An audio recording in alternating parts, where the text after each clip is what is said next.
Refined Awami লীগের পরিকল্পনা ভারতের দেয়া বলে মন্তব্য করেছেন জাতীয় নাগরিক পার্টির মুখ্য সংগঠক সার্জিস আলম। শনিবার বিকেলে পঞ্চগড় শেরে বাংলা পার্ক এলাকায় এক মতবিনিময় সভা শেষে তিনি এ কথা বলেন। সার্জিস আলম বলেন, বিডিআর হত্যাকাণ্ড ঘটিয়েছে আওয়ামী লীগ।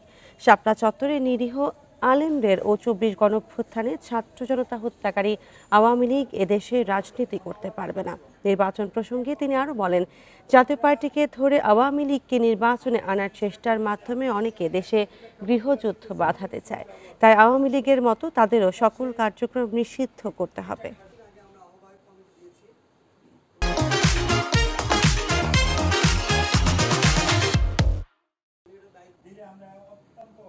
ভালো নেতা খারাপ নেতার কিছু নাই।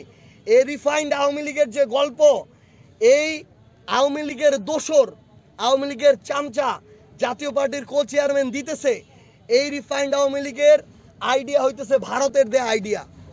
এই আইডিয়া এই বাংলাদেশে বাস্তবায়ন হবে না, অভ্যুত্থান পরবর্তী বাংলাদেশে।